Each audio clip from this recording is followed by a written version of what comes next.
Sony's E-Mount system is a collection of incredible mirrorless cameras that stand out on top even after recent competition from Nikon and Canon. It's my point of view that in today's world, if you're going to use a real camera over and above your smartphone, quality should be top priority, so primes are what I prefer.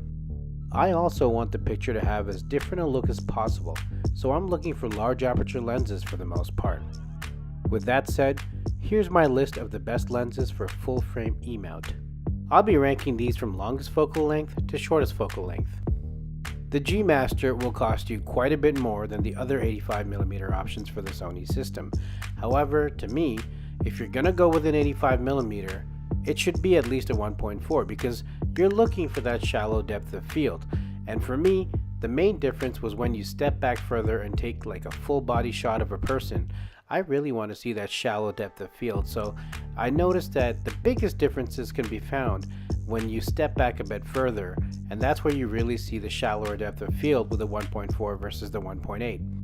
This lens is built really solid. Even though it is plastic, it just feels like quality. When I got it, the first thing I did was test the sharpness even wide open at 1.4. It's awesome. I think that a lens like the 1.4 G Master is meant to be shot wide open most of the time, and that's how I've used it. I've been completely happy with its color, its contrast, and the overall look of the bokeh is absolutely pleasing. If you have the budget for the 85mm 1.4 G Master, definitely go for it. That said, the 1.8 version from Sony is also an excellent lens and really cheap to boot. This 85mm is also kind of lightweight for what it is compared to other 1.4s on the market, being at around 820 or 830 grams. I wouldn't say it's lightweight, but it is more manageable than other options like that from Sigma. Next up is the 55mm 1.8. I got this lens way back when we still had Sony stores in Canada, and I was able to get it for half price when they were closing. This is another one of those amazing lenses.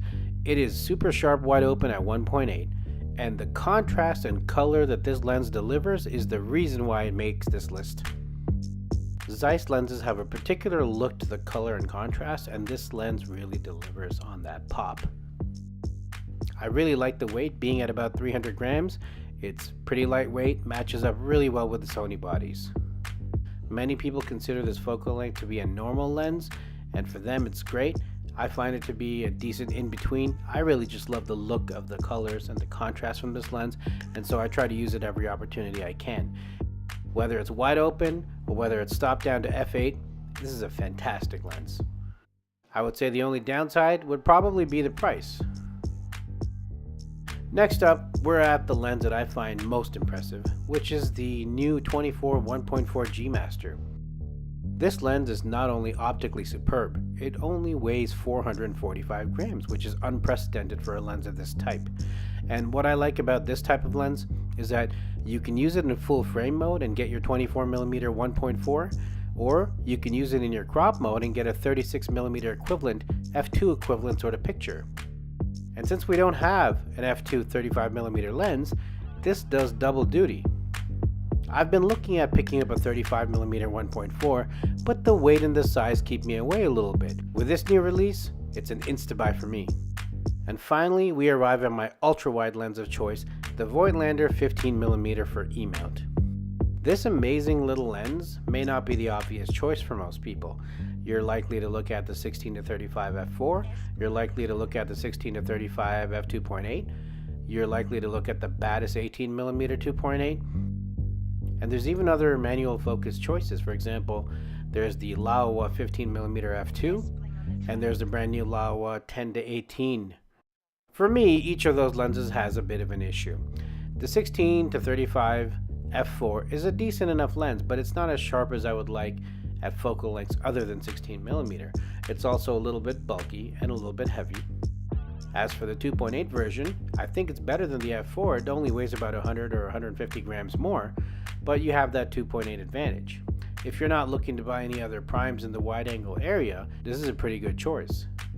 But for me, I feel like I'm always compromising if I have a zoom, and I'd rather have wide angle primes. I was interested in the Laowa 10-18mm lens, given that it's pretty small It weighs only about 500 grams and it covers a super ultra wide range from 10 to 18. The problem with this lens is that it doesn't have a filter thread on the front, so I can't attach a polarizer to it. It does have one on the back, but you can't be taking off the lens to turn your polarizer and putting the lens back on. That's just not ideal.